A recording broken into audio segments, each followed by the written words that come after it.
There are lands that no longer appear on maps, but still live within the memory of mankind. Civilizations that left no farewell, only echoes in the ruins. An empire that lasted over 3,000 years, surviving dynasties, wars, and kings, and yet never losing its sacred identity. Ancient Egypt is one of them.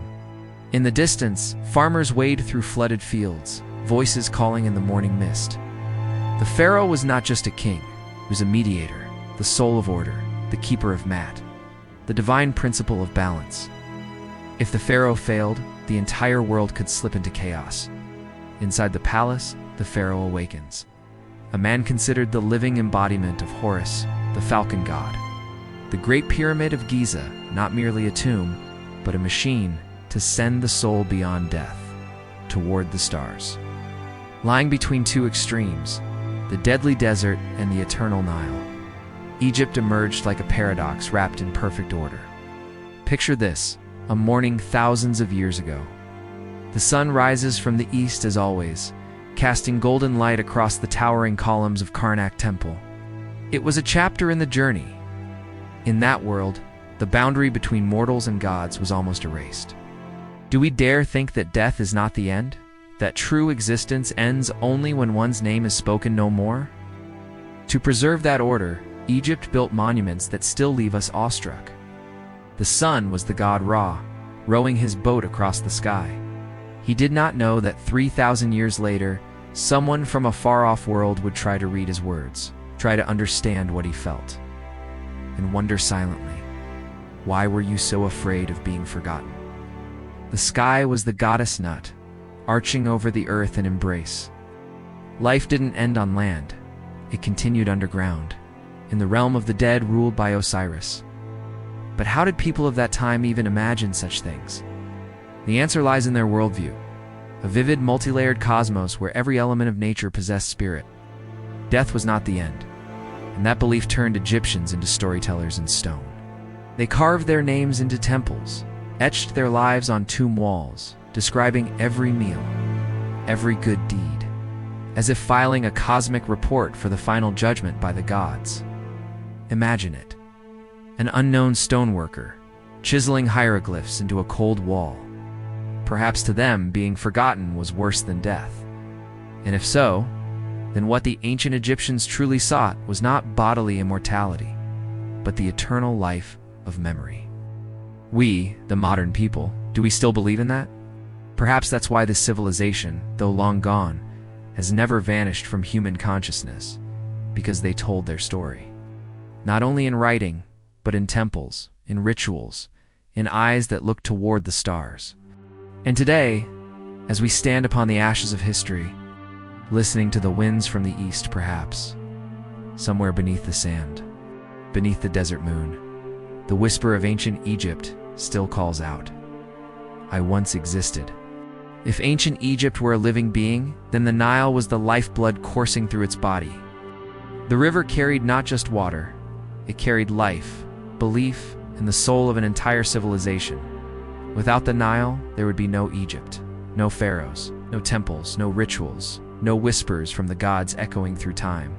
Tens of thousands of years ago, when people were still wandering nomads, this river called them to settle. They believed it flowed from the wounds of Osiris, god of the dead and rebirth, after he was murdered and dismembered. Each drop of water was a drop of divine essence, nourishing all things, connecting the human realm to that of the gods. Each time it flooded, it laid down rich, fertile silt on both banks. It was the gateway for souls to travel westward, the direction of the setting sun where the journey into the afterlife began. The city of the living was built on the east bank of the Nile. It's the city of the dead. Tombs and necropolises, always on the west. Egypt chose the Nile as its soul. And perhaps that is true, because to Egyptians, the river was not to be explained, was to be revered. Saw pharaohs rise, wars erupt, cities burn, temples crumble, and still it flowed, as if untouched by time. They may no longer worship Ra or Osiris, but somewhere in the collective memory, the voice of their ancestors still lingers. Quiet, but unbroken. This wasn't geography. It was philosophy. Perhaps you'll hear something strange, not the sound of water, not the wind, but a voice from the past, a Upon that soil, seeds were sown, villages arose, and from them, an empire slowly took root. The Egyptians didn't just live near the river, they lived with it, relied on it, worshipped it. They watched its every ripple like listening to the heartbeat of the earth. Each annual flood, usually around June, when the star Sirius appeared, was not just a natural cycle, but a divine message. Sow your seeds. Life has returned. A mummified body lies within a carefully painted sarcophagus. Around it, loved ones weep, chant, and read verses from the Book of the Dead. They are not saying goodbye into emptiness, but sending someone into another life, where they will plant, love, and one day be reborn. In Egyptian mythology, the Nile carried deep sacred symbolism. This is why the dead, rich or poor, longed to be buried near the river. Imagine it, a small papyrus boat drifting gently down the river. The Nile was not just a natural feature, it was a living memory, witness to everything. In the murmuring of its waters, the ancient Egyptians heard the whispers of their gods. One modern scholar once wrote, "The Nile didn't create Egypt. Even today, if you stand beside the Nile in Luxor or Aswan, you'll still see people singing in the morning, washing their hands in its water before prayer." And so, if you stand by the river in silence for a long, long time, I am the blood of an empire. I am the memory that cannot be erased. I am the river, and I am still alive. To the ancient Egyptians, the world was not merely a place for human existence, but a multi-layered cosmos governed by divine laws. In that world, the boundary between the visible and invisible was almost non-existent. The gods did not dwell in some distant sky. They were present in every breath, every movement, every ray of light and shadow. Gods were not symbols. They were beings. Egyptians believed the entire universe existed through Mat, a metaphysical principle representing balance, truth, and harmony. Everything, from human behavior, weather, floods, to the position of stars, had to align with Mat. If broken, the world would fall into chaos, which they called Isfit. When the sun rose, it wasn't just a celestial event. It was the moment when Ra, the sun god, sailed his boat across the sky, illuminating the world of the living. For it was the gods who shaped humanity, from water, clay, and that first sacred breath. It was a gift from Geb, god of the earth. A gust of wind wasn't mere air. It was the whisper of Shu. Everything was sacred, alive, and worthy of reverence. When night fell, Ra entered the underworld, where he battled Apophis, the serpent of chaos. He had to live, govern, and even die within the bounds of cosmic principle. But perhaps part of that worldview still lingers in us. When we gaze up at the stars and wonder about fate, when we face death and hope for something beyond the light, there was Anubis, jackal-headed, who guided souls into the afterlife. Thoth, ibis-headed, the divine scribe. Isis, goddess of motherhood and magic. But to the Egyptians, it revealed a deeper truth. Divinity cannot be confined to one single form. Brave enough to live in a world where the sacred was always present, a world where the gods were not far, but walked among men, and many more, each goddess story a living archetype. If he failed, the world trembled. If he succeeded, the god smiled. Each morning Ra returned. It was a victory of order over disorder. This belief wasn't superstition, it was philosophy. Thus the pharaoh was not merely a ruler. He was the embodiment of Mat.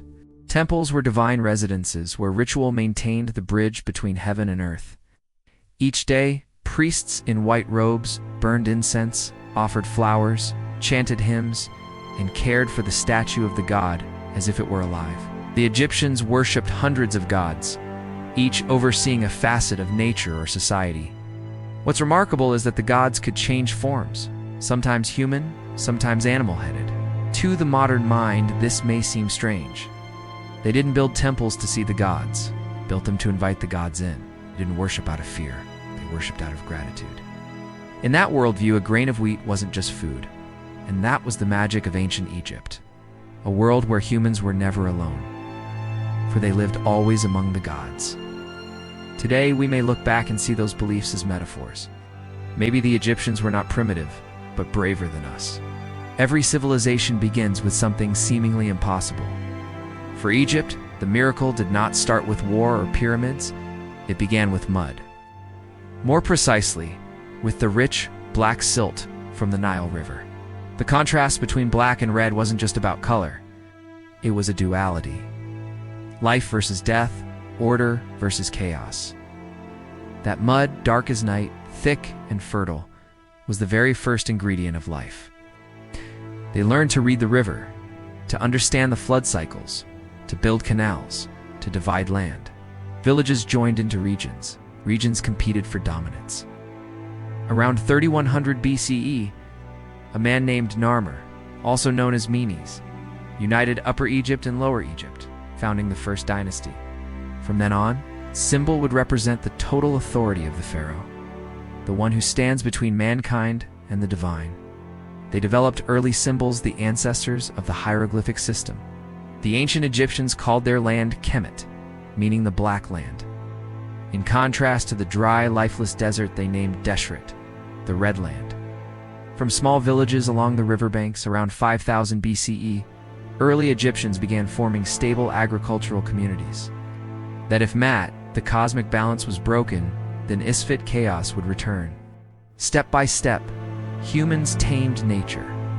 And then, as a natural progression, they began to tame society. That within the indifference of a great river, they could find meaning. That was the turning point. When scattered communities became a structured empire, Menes wore the double crown, combining the white crown of Upper Egypt and the red crown of Lower Egypt. But let us pause. What lies behind this legend of unification?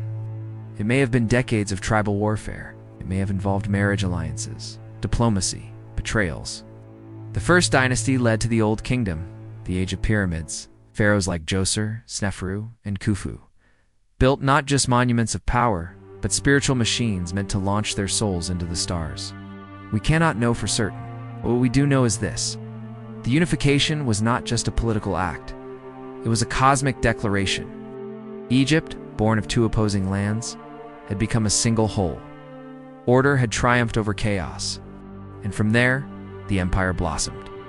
What's astounding is this: across thousands of years, through dozens of dynasties, from the Old Kingdom to the New, from glorious rise to slow decline, the Egyptians never abandoned that founding worldview. They still believed that order must be renewed each day. And perhaps it was this haunting awareness that drove them to build the impossible. Egypt wasn't just born from the earth, it was born from a belief that in the midst of a deadly desert, humans could create life. This wasn't just the origin of an empire, it was the origin of a timeless hope. In the ancient world, few rulers were ever called gods. But in Egypt, the pharaoh was not merely a king. He was the living embodiment of the divine. Not a symbol, not a chosen one, but a god himself, walking among mortals. From the Old Kingdom onward, Egyptians believed the pharaoh was the living Horus, the falcon god of sky, order, and supreme strength.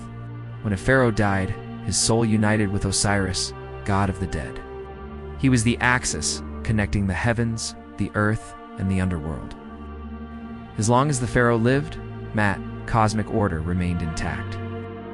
If he faltered, the world risked collapse into chaos. The new king became Horus again. Thus, kingship passed not just from father to son, but from god to god. These were not simply tombs. They were cosmic machines. They stopped being bridges to the gods and tried to become the only god. Like Akhenaten, who erased the old gods and forced Egypt to worship Aten, the sun disk. And his death for the Egyptians was not an end, but a sacred transition. A ceremony lasting months, preparing the god king's return to the stars. He broke the sacred order and plunged the kingdom into spiritual crisis. Death, like his life, was part of the eternal rhythm.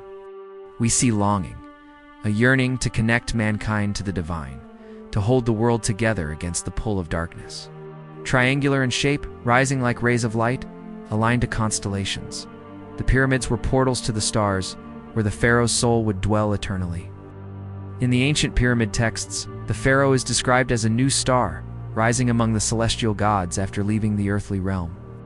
The pharaoh did not stand above his people, he stood between the human and the divine. It was a metaphysical duty, far beyond mere governance. The pharaoh issued commands, yes, but he also performed daily rituals, offering incense, maintaining temples, presiding over religious festivals, and playing a key role in the sacred cycles of birth, death, and rebirth. He reaped the glory first, but also bore the guilt first. But for signing a lasting peace treaty with the Hittites, one of the earliest treaties in human history, if the Nile failed to flood on time, the people might blame the pharaoh. A drought, a military defeat, even a dark dream, any of these might signal a fracture in divine harmony. So to affirm his supernatural role, the pharaoh had to prove it, not just through leadership, but through architecture. Look at the pyramids. The pharaoh also led armies, not just to expand territory, but to maintain by crushing his fit. The chaos that lurked beyond Egypt's borders. The ideal pharaoh was not just powerful, but just wise and beloved. Ramses II is honored not only for military victories, yet power so vast is always shadowed by danger. Some pharaohs grew cruel, wasteful, obsessed with their own image. So the pharaoh was the highest symbol, but also the thinnest line between cosmic order and disaster. And yet, no matter how mighty, the pharaoh was still human. He too would die. He was embalmed, buried with treasures, statues, solar boats, and countless spells to guide his soul through the underworld. Aye. So when we gaze upon the ruined temples, we do not only see power. And in the silence of millennia, if you place your hand upon the pharaoh's tombstone, you may hear a whisper. I did not rule a people, preserve the order of the cosmos. When people think of ancient Egypt, one image always comes first: the pyramid. Massive stone blocks stacked upon one another, rising toward the sky like man-made mountains, defying time and death alike. Thousands of years have passed, and still they stand, silent, majestic, as if guarding a secret never told. And more importantly, why did they do it? But what made humans living in a harsh desert, with no iron, no modern machinery capable of building something so extraordinary? The answer doesn't lie in engineering. It lies in belief. To the ancient Egyptians, a pyramid was not merely a tomb. It was a metaphysical machine, a sacred device designed to help the pharaoh's soul transcend death, rise to the stars, and unite with the divine. Egyptians believed the pyramid represented the first ray of sunlight, a bridge between earth and sky. Its apex was a spiritual convergence point from which the soul would ascend. But the pinnacle of engineering and of sacred symbolism was the Great Pyramid of Giza, built for Khufu. Tens of thousands contributed, not slaves, but workers, farmers, craftsmen, people who believed they were helping maintain the cosmic balance of the universe. Over 2 million stone blocks, each weighing several tons, stacked without mortar, with a margin of error near zero. A feat not just of physics, but of faith. Only after completing this voyage could he reach the field of reeds, the eternal paradise, and become one with the gods. They believed these stars were homes of the gods, and the pharaoh would join them. But science cannot measure the faith. The thing that drove people to dedicate their entire lives to building a machine for one soul. But if you close your eyes and imagine tens of thousands breathing together, singing together, pulling stone after stone skyward, you'll realize this was never just a tomb. Imagine when a pharaoh died. His soul embarked on a perilous journey through the underworld, passing through 12 gates, enduring spiritual trials. The pyramid served as a roadmap for that journey. Its shape was not arbitrary. Inside the pyramid, every corridor, ritual chamber, and sarcophagus placement was constructed with near supernatural precision, aligned with stars like Orion, Sirius, and Canis Major. The first pyramid was built for King Djoser at Saqqara, a step pyramid, like a ladder connecting earthly and celestial realms. Building a pyramid wasn't merely royal duty. It was a collective ritual. They didn't build for a king. It built for the order of the world. Each stone was a vow, each chamber a story, each pyramid a heart of stone, pulsing with sacred belief that death is not the end. Today, science can explain some of how the pyramids were built. You can stand before the Great Pyramid, look up, and feel yourself vanish in its shadow. It was where humanity reached for the eternal. To the ancient Egyptians, Death was not an ending, it was a bend in the road, a gateway into another journey, longer, more complex, and more meaningful than earthly life. From the moment they were born, Egyptians began preparing for death. Not with gloom, but with reverence. For they believed death was a sacred rite, the final test a soul must pass to earn eternal life. Upon death, the Ka departed the body but needed sustenance. The Ba flew freely but had to return nightly, and the Ib would face judgment. In their worldview, humans had many parts, but the most important were Ka, Ba, and Ib. It was a collection of spells, directions, passwords, prayers. A survival guide through Duat. Wealthier people had custom copies made on papyrus, placed in their tombs, traveling with them into the next world. And so began the soul's journey. The deceased would enter Duat, the underworld, a realm of chaos, strange creatures, traps, and trials. Every soul had to pass through 12 gates. It's 12 hours of night, mirroring the sun god Ra's nightly voyage through darkness. Only reward, or consequence, based on how one lived. At each gate, they'd be questioned and tested. The soul stood before the scales of Mat, where their heart was weighed against a feather. The feather of Ma'at, goddess of truth and order.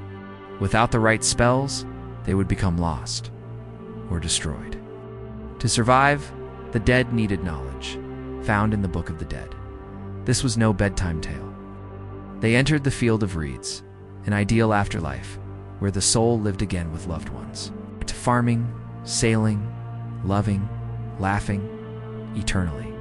Immediately, Amit appeared, a beast with a crocodile head, lion legs, and hippo body, and devoured the heart.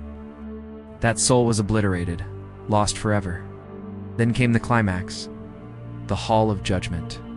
There Anubis, jackal-headed god of death, led the soul before Osiris.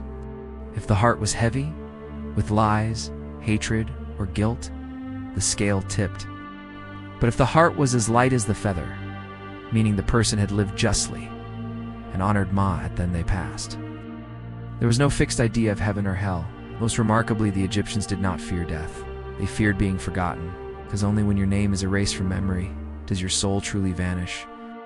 That's why they built tombs, carved names, told stories, so they could live not just in sand and stone, but in the memory of mankind. Perhaps deep down, the Egyptians knew immortality wasn't about flesh. It was about whether someone remembers you when you're gone. So they didn't just live to prepare for death, they died to preserve the meaning of life. In the ancient world, where men ruled thrones, led armies, and wrote the pages of history, Egypt stood apart. It was one of the few places where a woman could become pharaoh. But the supreme ruler, wearing the double crown, wielding full royal authority, just as any male king before her, not merely queen consort, not a temporary regent. History records at least 7 female pharaohs, but the most legendary, the most iconic, is Hatshepsut. Imagine. A woman in the 15th century BCE, nearly 3,500 years ago, declaring herself pharaoh, donning male garments, wearing the ceremonial false beard, standing as an equal among gods. And not only holding the throne, but guiding Egypt into an age of prosperity. In her statues, she appeared with a male body, flat chest, proud posture, not to hide her femininity, even today. It is considered one of Egypt's most elegant and spiritual monuments. But to declare, a woman can uphold Mat, preserve divine order, and rule as pharaoh. But she did not stop there. Slowly, she consolidated power, and then proclaimed, "I am pharaoh." Hatshepsut began as the wife of Pharaoh Thutmose II. When he died, his son was too young to rule. Tradition placed Hatshepsut as regent. It took thousands of years and the work of modern archaeologists to piece her story back together. To be accepted, she didn't change her gender. She redefined power itself. Under her reign, Egypt turned away from war, focusing instead on economy, arts, and diplomacy. She reopened trade with Punt, a legendary land rich in gold, incense, and exotic animals. She also commissioned the Temple of Dir el-Bahari, a masterpiece carved into the cliffside, blending seamlessly with the desert's sacred breath. Though less monumental in impact, they proved one thing. In Egypt, power was not confined by gender. might hear a voice, soft yet unshakable. But not everyone accepted a female pharaoh. After her death, her stepson Thutmose III had her name erased from stone. Her statues defaced, and her legacy struck from royal lists. Other women also ruled as pharaohs, like Sobonferu at the end of the Middle Kingdom, and Tohoserut, the last ruler of the 19th dynasty. In fact, femininity itself was divine. The goddess Isis embodied love and magic. Mat held the scale of justice. Hathor ruled music, joy, and rebirth. In many temples, female deities were worshipped alongside or even above male gods. So it's no surprise that ancient Egyptian women could inherit property, divorce, own businesses, and if fate demanded it, become king. In the golden light of the Valley of the Kings, between burning sand and solemn cliffs, if you listen closely, I did not need to be a man to rule. I was Pharaoh, and my name shall be spoken again. In the long journey of ancient Egypt, some names faded quietly into the dust, but others shone like stars. One final blaze of glory before a new dawn. Ramses II, the one we call Ramses the Great, was the last great flame before darkness crept in. He was not Egypt's first pharaoh, nor its last. He ascended the throne in his 20s, and when he died in his 90s, he had seen 3 generations grow under the shadow of his colossal presence. But he was the one who pushed the image of Egypt to its ultimate heights, in power, architecture, and legend. He commissioned, rebuilt, and expanded dozens of temples across Egypt. The most iconic is Abu's symbol, carved directly into rock, with 4 towering statues of himself seated, gazing east toward the rising sun. Ramses II ruled for over 66 years, an almost supernatural reign in the ancient world. Yet his greatest love, Queen Nefertari, was honored with her own temple. On its walls, Ramses didn't call himself living God, but wrote rare, heartfelt lines of praise to the woman he loved. And his body, over 3,000 years old, remained strangely preserved, as if time itself bowed to him. From the start, Ramses chose to leave his mark through immortality in stone. But Ramses wasn't just an architect of stone. He was an architect of power and propaganda. After him, none matched his greatness. The dynasty he founded, the 19th, marked the beginning of a long, slow decline. His most famous battle, Kadesh, against the Hittites, ended in a stalemate. It was during his reign that Egypt signed the first known peace treaty in recorded history, with 16 written clauses, engraved in both Egyptian and Hittite lands. Yet through the pen of Ramses' scribes, it became a glorious victory. In temple carvings, he's depicted as a mighty warrior, alone, with bow drawn, defeating armies by sheer will. In truth, Ramses' greatness lay not in the victory, but in how he told the story of victory. Ramses was also deeply human. He had dozens of wives and over 100 children. Under Ramses, Egypt was stable, prosperous, and perhaps too confident in its power. But Ramses never saw that. He died after 66 years of rule, mummified, entombed in the Valley of the Kings. Today, we see Ramses as the last true symbol of a great Egypt, where gods, kings, war, love, and immortality were one and the same. And when you stand before Abu's symbol, gazing up at his massive stone face, you'll know he does not need to be alive to still live. For there are some who die, but shine on like the rising sun. The ancient Egyptians did not live solely in the visible world of Nile waters, pyramids, and temples.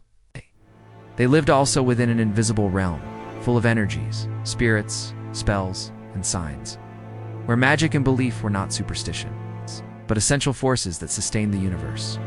They called magic Heka, a sacred concept so ancient that they believed the god Heka existed before all other gods. Heka wasn't illusion, it was the power of creation, the primal flame that brought order from chaos. Whenever a priest uttered an incantation, when a mother painted protection charms on her child's forehead, when a mummy was wrapped in linen with prayers stitched into the cloth, these were not superstitions, but actions to maintain cosmic balance and keep Isfit chaos at bay. Children were guarded by amulets. Adults wore the Eye of Horus to ward off evil. The dead received heart scarabs, Amulets, carved with pleas, asking the heart not to betray the soul in judgment. Magic was bound to language. Egyptians believed words shaped reality. Thus, spells had to be written, spoken aloud, repeated like a form of activating the world. But the most powerful were papyrus scrolls, written with spells, folded and hidden in clothing, under pillows, or in tombs. A curse, a prayer, a mispronounced syllable could change one's fate. From birth to death, Egyptians lived inside that unseen armor. Axis aligned with the sun's path. Beams of light hitting the goddess statue only on precise dates, as if the structure itself performed a celestial ritual. They read the stars to select holy days. Each constellation, a message from the gods. They mixed herbs with chants for healing. They invoked rain, cured disease, exorcised spirits, even wrote curse letters to enemies, buried in clay pots beneath the ground. There were thousands of charms, made from wood, bone, fish spines, animal teeth, each linked to a specific god, each with its own spell. Even temples were built as vast magical machines. The main Egyptian priests were not mere caretakers. They were magicians, astrologers, doctors, scholars. Egyptians believed the world functioned not just through action, but through symbol. The scarab beetle, symbol of sunrise, the eye of Horus, rebirth, cats, guardians, even colors had power. Red for danger and blood, green for life, black for resurrection. Magic was woven into life so deeply that Egypt was never still. Everything whispered. A crack on a wall might be an omen. A strange bird might be a message from the dead. Even dreams were gateways. Recorded, interpreted, sometimes prophetic. To modern minds, this may seem irrational. But for the Egyptians, it was their connection to the cosmos. A world where humans didn't stand outside but lived within the breath of the divine. And perhaps in our dry, dissected modern world where everything is measured and explained, we've lost something. The feeling that we are surrounded by magic. No civilization lasts forever. And for ancient Egypt, an empire that endured over 3,000 years, its decline did not arrive like a storm, but like a long drought, slowly draining the soul of a people drop by drop. After the reign of Ramses the Great, Egypt's light began to fade. Not from a single disaster, but from many small fractures: famine, drought, corruption, internal revolts, and a slow shift in faith. Temples were still built, but their spirit seemed absent. Rituals continued, yet people began to wonder, were the gods still listening? Later pharaohs lacked the strength to uphold Mat, the principle of cosmic order. The world around Egypt changed. New powers rose: Assyria, Babylon, Persia, and finally Greece and Rome. Wave after wave of foreign rule swept in, leaving its mark, each eroding the cultural core of Egypt. A turning point came in 332 BCE, when Alexander the Great conquered Egypt. He didn't destroy it, he restructured it. A new city was born, Alexandria, a symbol of the Hellenistic world. Here, Greek replaced Egyptian, temples honored Zeus and Athena, and reason overtook ritual. One of Alexander's generals, Ptolemy, established the Ptolemaic dynasty. Greeks who called themselves pharaohs. They tried to blend two traditions, but something had shifted, and the last to try and keep the spirit of Egypt alive. But she could not stand against Rome. When she died in 30 BCE, Egypt officially became a province of the Roman Empire. Egypt was no longer itself. People forgot how to read hieroglyphs. Priests gave way to philosophers. Ancient beliefs were questioned. Somewhere within crumbling temples, the gods once worshipped daily grew silent. The last name on Egypt's royal scroll was Cleopatra VII, the final pharaoh. And just like that, it ended. No apocalypse. No mass destruction. No grand farewell. Just prayers no longer answered. Rituals no longer sacred. And pyramids slowly swallowed by sand. And yet, strangely, Egypt never truly disappeared.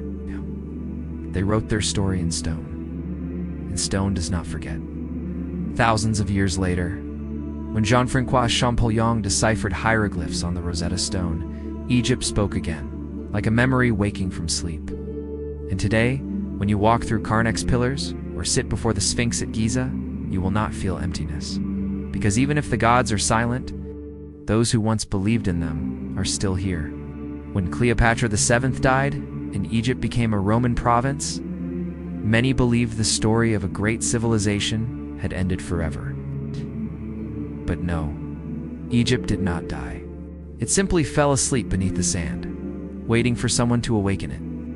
And thousands of years later, the world began to listen. In the 18th and 19th centuries, Europeans, scholars, explorers, and treasure hunters flocked to Egypt.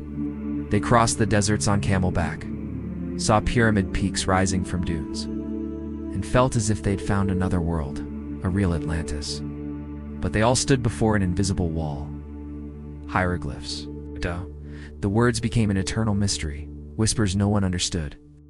Egypt had told its story in its own language, carved into tombs, temples, and stone, but no one could read it. And with that key, a Frenchman named Jean-Francois Champollion did what humanity had long dreamed of, until a slab was found. The Rosetta Stone. It bore 3 scripts: hieroglyphs, Demotic, and Ancient Greek. Among them, the nearly untouched tomb of Tutankhamun, discovered in 1922 by Howard Carter, became one of archaeology's greatest finds. He decoded a forgotten world. In that moment, ancient Egypt, after more than 1,500 years of silence, spoke again. In 1822, Champollion read his first hieroglyphic word. From there, Egyptomania swept the world. Excavations began. Gods reappeared in stone. Tombs emerged from beneath the sand. Not just golden coffins, but a living world frozen in time, where every bracelet, every statue, every inscribed prayer still pulsed with sacred energy. But the journey to rediscover Egypt wasn't just about artifacts. It was about human memory. Every time a symbol was translated, a soul was called home. Every time a statue was raised, a past was reborn. Today we no longer seek treasure, we seek meaning. Egypt is no longer the land of mummies.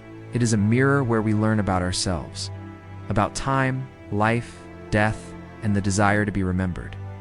From the halls of Karnak to the walls of Luxor, from the sands of Giza to the depths of the Cairo Museum, Egypt is not a chapter in a book. It is a reflection of the human longing to be known. And perhaps, in our fast-paced world, the journey to rediscover Egypt is the journey to rediscover ourselves. Because there are voices that never disappear. They just need someone to listen. Ancient Egypt, once buried in sand, now lives again in strange new ways. Not in temples, but in films, paintings, fashion, music, and in the dreams of the modern world. Close your eyes and think of Egypt. You don't recall a historical fact. You see an image. Pyramids at sunset. The Sphinx staring into eternity. A pharaoh in a double crown, eyes lined in black like a spell. Modern people don't need to read hieroglyphs. They feel Egypt instinctively. In cinema, Egypt is an endless well of inspiration. From classics like The 10 Commandments and Cleopatra to the supernatural world of the mummy, pharaohs, mummies, tombs, and curses continue to fascinate audiences. It's not just entertainment, it's a deep obsession with immortality. Mummies rising from the sand, walking after 1,000 years. They're not horror tropes. They're metaphors for humanity's most secret wish. To be remembered, to live beyond time. In music and fashion, Egypt also casts its spell. Michael Jackson's Remember the Time reimagined Cleopatra in gold and glamour. Runways glow with haute couture inspired by the Queen of the Nile. Egypt becomes a symbol of power, mystery, and timeless seduction. Even in literature and video games, Egypt survives. Fantasy novels rooted in old Cairo, games like Assassin's Creed, Origins letting players walk through ancient temples. We touch Egypt. Explore it, breathe its dust through pixels and pages. Why does Egypt live so long in the imagination? Perhaps because it's not just a civilization. It's a bank of symbols. It's each image, from the Eye of Horus to the scarab, points beyond time, light and shadow, life and death, order and chaos. Egypt doesn't tell stories linearly. It speaks in symbols, in intuition, in obsession. That's why it strangely fits the modern soul. A soul lost in speed, logic, and disconnection. Egypt becomes a shelter, a place where we feel small, but somehow divine. It is the past, but it is also a mirror to our present loneliness. And when someone tattoos Anubis on their skin, or wears a pyramid necklace, they're not just wearing aesthetics. They're making a statement. I don't want to vanish. I want to exist beyond time. We've excavated thousands of tombs, read tens of thousands of hieroglyphs, rebuilt temples, and retold countless stories about ancient Egypt. And yet, questions still stand. Like the Sphinx, not speaking, not leaving, just waiting for someone patient enough to hear the untold. Who built the pyramids, and how? Centuries have passed, and this question still troubles the modern world.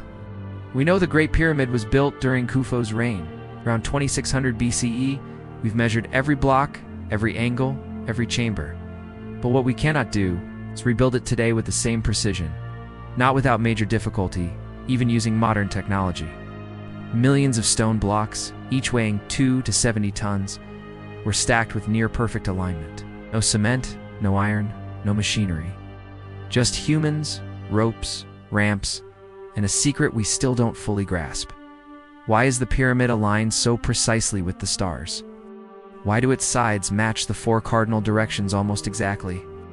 How did ancient Egyptians without telescopes or satellites reach such levels of astronomy and mathematics? Some suggest they used shadows, the sun or the star, Sirius. But the deeper question remains. Where did they learn such knowledge? Who taught them?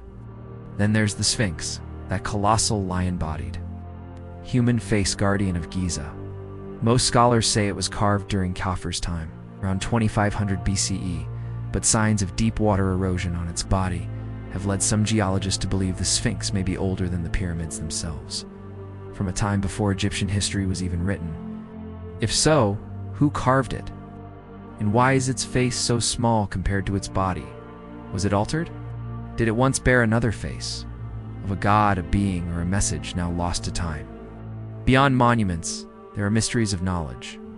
How did the Egyptians understand blood circulation, skull structure, internal organs, without modern anatomy? Why did their calculations of the Sirius cycle match the true solar year with near-perfect precision? The more we uncover, the more we realize. Ancient Egypt wasn't just a riverine civilization. It was a doorway to a past more complex, deeper, and more challenging than we imagined. Some suggest there may have been a civilization before Egypt, lost but echoing through legends, symbols, and inherited wisdom. Perhaps the ancient Egyptians were not the first, but the heirs of something even older. We lack hard proof, but the silence of the pyramids is the loudest voice. They do not shout, do not explain, simply stand, motionless. For thousands of years, a riddle carved in stone. If you stand before Giza on a quiet night, gazing at the giant stones aligned with near supernatural precision, you may understand. Some mysteries need no answers. They only need you to keep searching. When we look at ancient Egypt, we see pyramids, tombs, and mummies, images tied to death. But to the ancient Egyptians, death was not something to fear. It was sacred, the doorway to a new journey. Egyptian culture did not worship death. They worshipped immortality.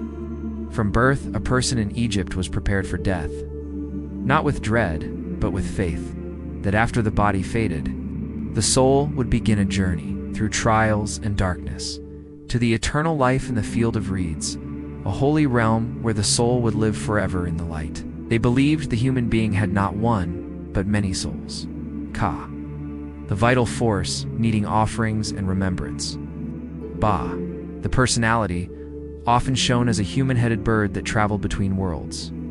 Ak, the shining spirit born after judgment, united with the stars. But before reaching eternity, every soul had to pass the weighing of the heart, in the Book of the Dead. The scene is powerful. The soul stands before Osiris and 42 divine judges. Its heart, symbol of truth, is placed on a scale. On the other side lies the feather of Mat, the universal law of justice. If the heart is heavier, the soul has lived poorly, lied, sinned, a monster named Amit devours it. Lighter. The soul walks freely into the eternal fields. That is why the heart must never be removed during mummification. It is the sacred witness of a life. And if a soul feared its heart might betray it, they buried a heart scarab, a tablet engraved with pleas. Do not stand against me in the tribunal. These trembling lines, still found in tombs today, are among the most honest words a human being has ever written about themselves. The Egyptians did not believe death meant vanishing. They believed that to die remembered is another form of life.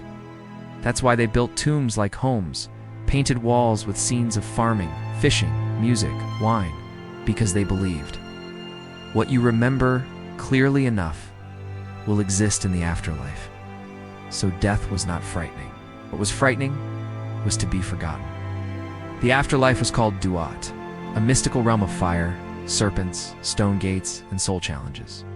But the soul was not alone. It carried the Book of the Dead, papyrus scrolls of spells, advice, guidance, a kind of spiritual GPS through the dark. If it passed all trials, the soul would unite with the stars, become an Ak, and live on in the eternal rhythm of the cosmos. It wasn't heaven, but a return to the truth of being, a part of the universal order, a light in the dark, with white flowers and tears. Today, we bury our dead in silence. But ancient Egyptians sent theirs with music, chants, and offerings, not as an end, but as a departure into something greater. And when we walk through tomb corridors filled with art and read their prayers carved in stone, they believed in it more than reality. We don't just see a civilization, we see a dream so beautiful. When we think of ancient Egypt, we picture pharaohs, pyramids, and grand tombs.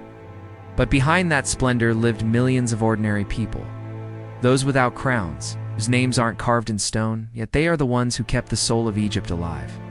A typical day began at dawn, as the sun, sacred to Ra, rose over the Nile. Farmers headed to the fields. Builders carved stones for temples. Women lit fires, ground grain, wove linen, and made breakfast, usually bread and barley beer. Egyptians loved work, not because they were forced, but because they believed labor upheld Mat. The cosmic order, balanced society, was one where everyone had a role, from priests to street sweepers. They lived in mud brick homes, flat-roofed, sometimes with courtyards for chickens or herbs. Simple items were cared for: hand-painted pottery, woven baskets, cloth dyed with natural colors. They had no electricity, no machines, but they had time for one another. In the evenings after a day's work, families gathered to eat, tell stories, play music, drums, flutes, harps. Children played with toys made of clay and wood, lions, crocodiles, dolls, many still preserved today. Egyptians cared deeply about appearance. They bathed often with water and natron, wore perfume from lotus and lavender. Both men and women used cosmetics. Black coal for eyes, not just for beauty, but also to block sun and prevent infections. Clothing was usually light linen, robes, long skirts, sashes. The wealthy wore finer fabrics and added jewelry. So the poor wore simpler clothes, but always clean. They believed the body was a gift from the gods, to be kept like a small temple. Education wasn't widespread, but sons of well-off families learned to read and write, starting young, on wooden boards or papyrus, copying religious texts, poetry, laws. Scribes were highly respected. They kept society running with ink and words. Religion flowed through every breath. There was a small prayer at every meal. Before farming, they prayed to Hapi for water at childbirth, to Hathor, in illness, to priest healers who used herbs and magic alike. Love also echoed in Egyptian poetry. Gentle, passionate, and sometimes sensual, marriage was sacred. And while women weren't fully equal, they could own property, divorce, and were honored as goddesses of the home. In free time, people visited temples, sailed the Nile, celebrated festivals, dressing as gods, dancing, drinking through the night. Festivals like those of Bastet or Sekhmet were vibrant, a time for humans and gods to rejoice together. All of this morning bread, coal-lined eyes, love poems, herb gardens, created a world that, though 3,000 years away, feels strikingly familiar. And the wonder is, we know all this not only through archaeology, but through the people themselves. Their wall paintings, writings, poems, tools, and whispered stories on fragile papyrus. Egypt wasn't built only by stone. It was built by countless silent hands, but hearts that still echo across eternity. Ancient Egypt isn't just remembered for its pyramids, pharaohs, or gods. It also left behind a stunning legacy of mathematics, medicine, and science, fields we often assume belong only to modern times. Over 4,000 years ago, Egyptians were applying math to massive construction, tracking the stars to form calendars, and healing with medical knowledge that still amazes us today. Mathematics, the language of the pyramids. To build the massive pyramids, the Egyptians relied on precise mathematics. They understood geometry, fractions, measurements, and used what we now call the golden ratio long before the Greeks formalized it. On ancient documents like the Rhind mathematical papyrus, we see them solving equations, calculating the area of triangles, circles, and the volume of truncated pyramids. They used units like cubit, palm, digit, and measured each stone with extraordinary precision. Even estimated the circumference of the earth using shadows and angles. And most impressively, they did it all without the number 0. Medicine, the science of life and death, one of Egypt's most advanced fields, was medicine. In the Ebers Papyrus, over 700 remedies and 80 diseases are described in detail. Egyptians understood human anatomy. They identified the heart, liver, lungs, kidneys, and blood vessels. They diagnosed by checking pulse, wounds, and even urine color. They practiced wound stitching, bone setting, and used bronze surgical instruments. They used herbs and natural substances like garlic, aloe, frankincense, myrrh, and honey, the latter serving as a natural antibiotic. Some remedies from ancient times are still relevant in modern pharmacology. They also saw the connection between body and spirit. Physicians were often priests, healing with both herbs and prayer, treating both physical and spiritual illness. Astronomy and calendars. Following the cosmos, the Egyptians were masters of the sky.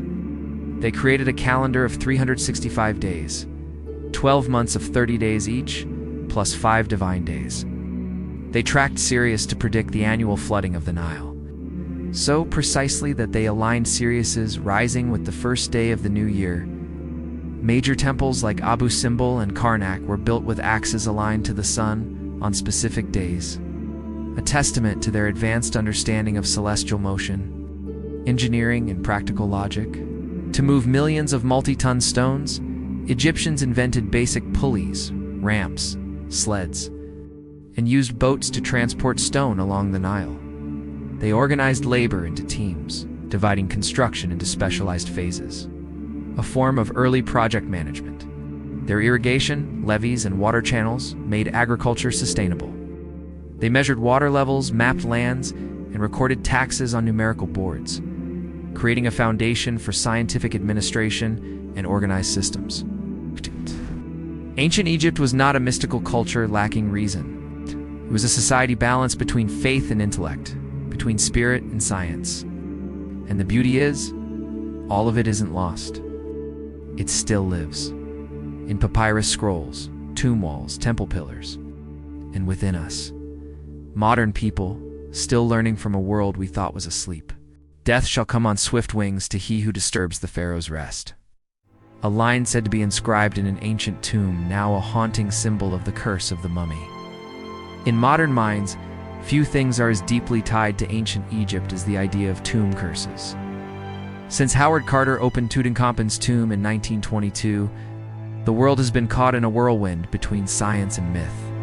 The story began when Lord Carnarvon, the sponsor of the excavation, died just months after the tomb was opened from an infected mosquito bite, and others followed. Secretaries, doctors, collectors, all met unexpected ends. The British press fed the flames. Headlines screamed about Pharaoh's curse, linking every death to the wrath of ancient gods. Cartoons, ghost stories, and conspiracy theories took over. Egypt became not just archaeology, but a global spiritual obsession. But was there really a curse? In truth, there is no solid archaeological evidence that most tombs carried such inscriptions. Some did have warnings, but mostly religious or symbolic. Threats against grave robbers, or declarations that the soul would not rest if disturbed. They were not hexes, but statements from the dead, protecting their body and honor. Ancient Egyptians believed the body must remain intact for the soul to live eternally. If violated, the soul could not pass through Duat, the underworld, and would become a lost spirit. So entering a tomb was not just a physical violation, but a spiritual crime. And the curse, if real, was not black magic, but the rage of a soul robbed of peace. Modern science has also uncovered something interesting. Some sealed tombs contain toxic mold, rare bacteria, or gases released from decaying bodies. Prolonged exposure can cause respiratory illness, infections, even death, especially in eras with limited medical knowledge. So perhaps the curse is partly a natural biological warning. Not divine wrath, but time's revenge. Still, one cannot ignore this. Part of us wants to believe in the supernatural, because a curse isn't just fear. It's how a civilization defends its secrets, which doesn't want to be understood too easily. It wants us to move through layers, symbols, debates, doubts, to earn the truth.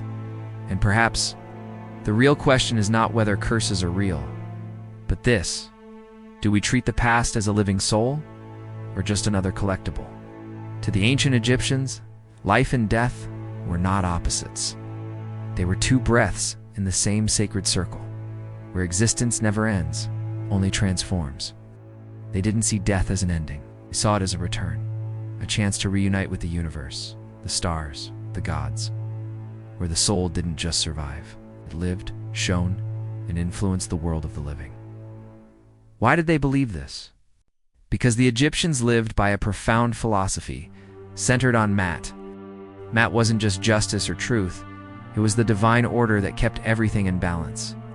From planetary motion to whether you told a lie today, all fell under Mat. To live in harmony with Mat was to live in sync with the cosmos. The Egyptians didn't believe in a god punishing bad people after death. They believed that your own heart would testify against you in the court of the afterlife, placed on a scale against the feather of Mat. This is why they lived with death always in mind. Not to fear it, but to live each day as one they could present proudly to the gods. In many tombs we find confessions like, "I did not harm anyone. I did not lie. I did not steal from the poor. I worked hard, loved my family, and honored the gods." These were not boasts. They were soul evaluations. To the Egyptians, a good life wasn't about wealth or power. It was about kindness, balance, and legacy, they believed. You live forever if someone remembers your name. That's why they carved their names into stone, recorded their good deeds, not for fame, but to not be forgotten. Even the poor wrote their names on simple pottery, papyrus, scraps, or paintings, because they wanted their soul to exist, even after their body returned to dust. Death, then, wasn't dark. It was like a beautiful sunset, the soul walking westward with the sun to begin a new journey. And if you lived right, your soul would be reborn with each sunrise. They didn't long for heavens filled with gold or wine. They longed for a world where they could reunite with loved ones, farm in sacred fields, and sing in the light. That philosophy made Egyptians live slower, deeper, with reverence for life.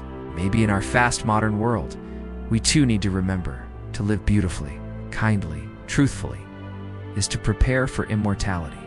We've walked together through over 4,000 years of history.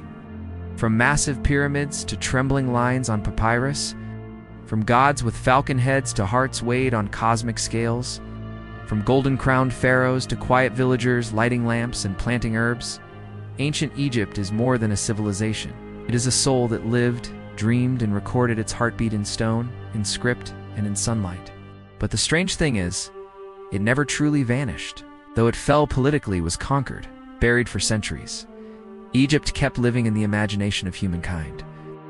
No civilization, East or West, has had such enduring influence. The columns of Karnak reappear in Greco-Roman architecture.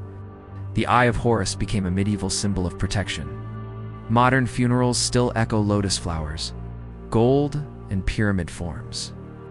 And millions still visit Giza, not just to take photos, but to feel, because Egypt remains not just in shape, but in the emotion we feel when faced with greatness, with mystery, with eternity. We, in our digital, fast, modern world, still fall silent before the Sphinx, still wonder, who were they? How did they know what we're still trying to learn? Egypt somehow outlived its own history. It didn't need armies. It didn't need borders. It only needed an idea. And that idea has anchored itself in the human heart, because Egypt gives us something rare. The feeling of being small, yet part of something eternal. And in today's chaotic world, maybe what we need most is not another new invention, but an old memory strong enough to remind us. We once dreamed beautifully. This journey through Egypt may be ending, but its legacy, if you listen closely, still whispers through every story, every statue, every dream left untold. And now you are part of that dream.